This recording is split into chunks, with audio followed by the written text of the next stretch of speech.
Joining me live now is the Employment and Workplace Relations Minister, Tony Burke. Thanks so much for your time. It's been a while since we've had you on the program, so welcome back. First of all, let me ask you from the outset, I'm glad to have you. Should people have the right to work from home, Mr Burke?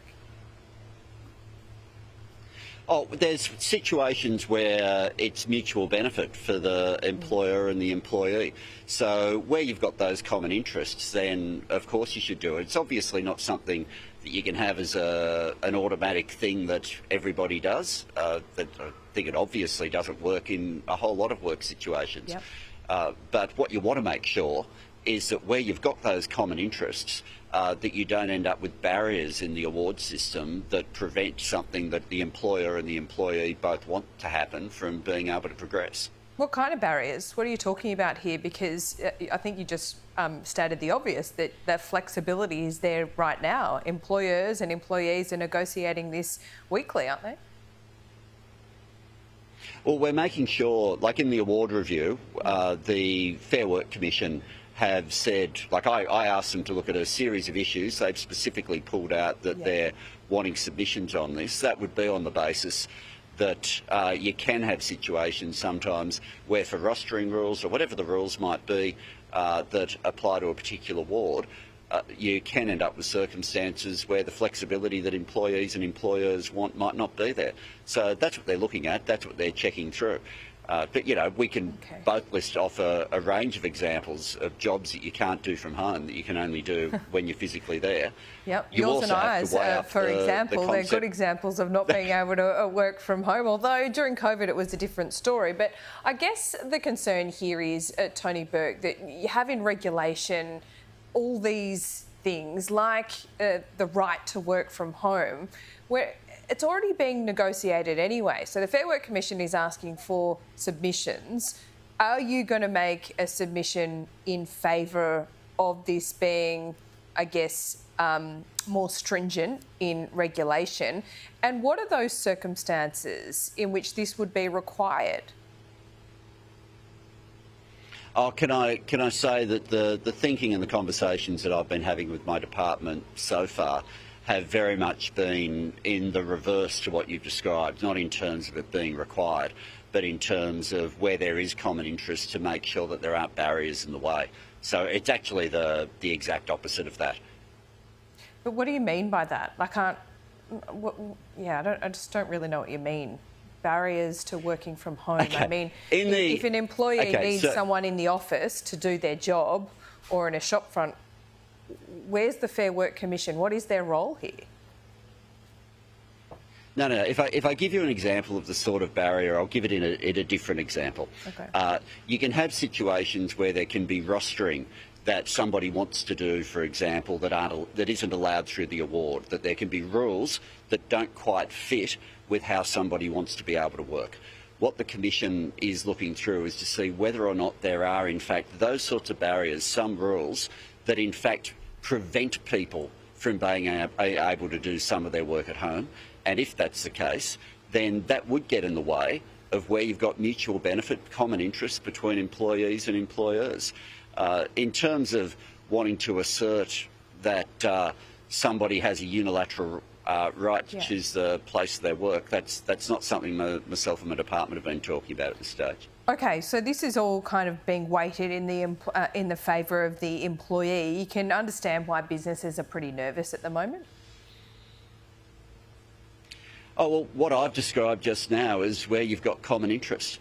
And there's plenty of examples of working from home, working for common interests for employers and employees.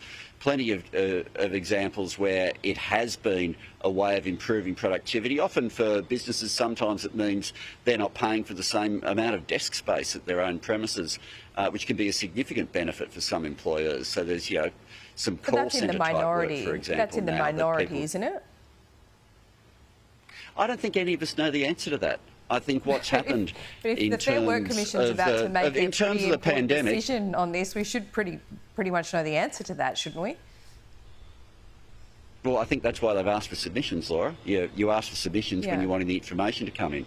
We've had a huge disruption in the workplace during lockdowns, a huge disruption. And on the other side of that, a whole lot of practical ways of working that we had thought might be impossible, we're now starting to see ways of that operating really effectively.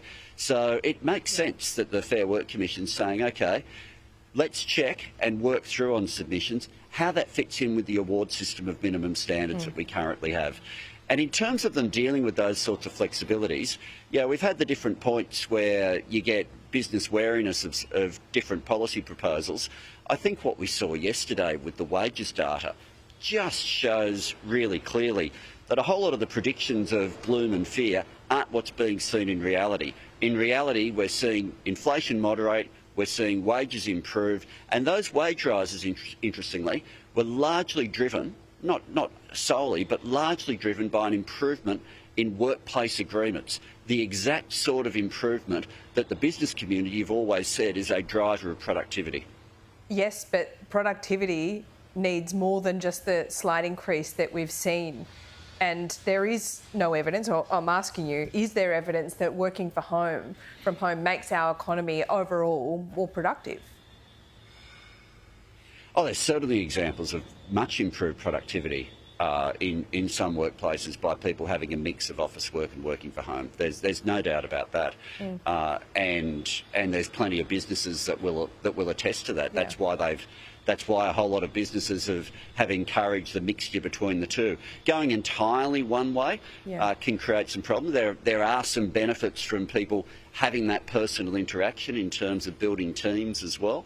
But there's no end of businesses that will point to having that mixture in a way that 5 years ago would have been unthinkable, and saying their businesses are running much more effectively as a result. Well, you mentioned call centres, for example, and people working from home. Aren't you concerned that if more people are working from home doing jobs like that, wouldn't Australian businesses just start hiring overseas if people aren't going into the office? What would be the incentive to hire an Australian? Oh, I think the productivity of the Australian workforce is something that I'll always defend. The risk of people going overseas on things like call centres is not new. That risk has been there for a very long time, and I don't think there's been a single business where the reason they didn't make that decision was because they were desperate for paying for office space in Australia. So I think the benefits of having somebody who knows the country talking to a customer, that sort of familiarity is something that customers feel is something that a whole lot of businesses know is worth investing in. Whether someone's making that call from a warehouse environment with heavy air conditioning flowing through, or whether they're making that call from their home, I don't think is really the key market difference. Well, let's not get hung up on the call centre example. I guess overall, my proposition to you is if people aren't going into the office and they're working from home, what would stop big Australian companies, big and small, to start looking for overseas workers, some which would be cheaper to hire? Well, as I say, that incentive is there no matter where people are working from. That incentive and that option for business is there no matter what. And there have been no end of examples. There's no end of examples of businesses where for them, people working anywhere other than the premises is impractical and not the right thing for them. There's plenty of those examples, and that's why when you refer to it being a right, I'm very wary of that. But there are certainly also lots of circumstances where businesses are finding that if they give that extra level of flexibility, in terms of the loyalty from their own staff, they get an improvement. In terms of the productivity and investment that staff are willing to make into that job, they get an improvement. And in terms of, from the workers' perspective, they've cut out the travel time, they've got a whole lot of other benefits in their life that have come as a result, and they know that the employer's cooperating with that. You know, I think in my portfolio, because it's always the conflict that makes the news when the conflict's there, we forget that most workplace situations are ones where you've got agreement and where you've got common interests. But this is the whole point, Tony Burke, why the Fair Work Commission needs to actually you know, enforce this, or whether you need Parliament to enforce rules like the right to disconnect. So we just had Dailey on the program. You know, she sounded pretty exasperated. This doesn't relate to any of her constituents. That's the way she put it to me. Okay, look, I think we've gone to two completely different issues, Laura. The first issue is on the concept of working from home. Yeah. And on that one, I'm not proposing legislation, and I've described the circumstances where potentially there can be barriers potentially within an award. And as I say, at the moment, the final decision on that's not made, but at the moment, the discussions with the department that I've had have been whether there are barriers that would get in the way of work from home where it's viewed as being in a common interest. But it sounds like you would make a submission in support of the Fair Work Commission. Well, all submissions are submissions to the Fair Work Commission, where if there's information the government can provide that we think is helpful, we provide it. Right to disconnect is something different, though. Right to disconnect is something where there are examples of employers getting way over the top with this, and in getting way over the top with Can you please give me an example? Because no one has given a good one so far. Oh, okay. You have somebody who works for a bank who is expected to constantly be responding to any of the customers that they might have, even outside of their work hours, when those particular inquiries could easily wait until somebody was back on the Monday. Okay, well, is somebody who works at a law firm in a modest level area. Sorry, that's right. That's the concept. There's nothing wrong with emails being sent to somebody. No, that's right. You don't have to answer them. I think about political staffers as well, Minister Burke, and a lot of this is very hypocritical. We know that political staffers, anyone works in Parliament House, they're answering emails from early in the morning till late at night. So, are you practicing this in your office? Is every government office doing the same thing?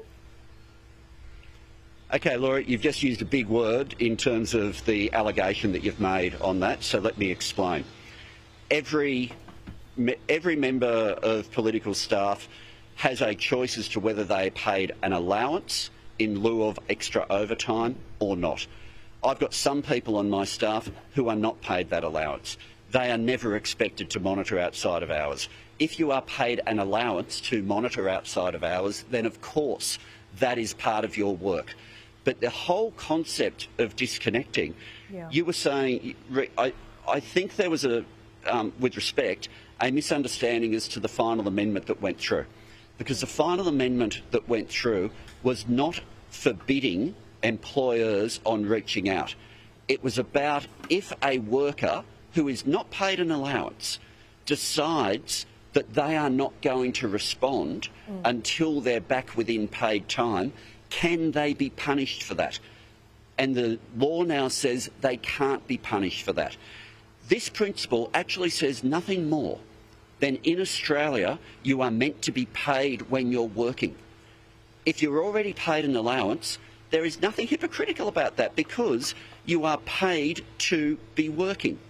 But if you are not paid an allowance, if you're someone on a modest income who is just paid to work between 9 and 3 and you're expected to be constantly on your phone working way outside those hours, there is a word for times in history where people have been expected to work without payment.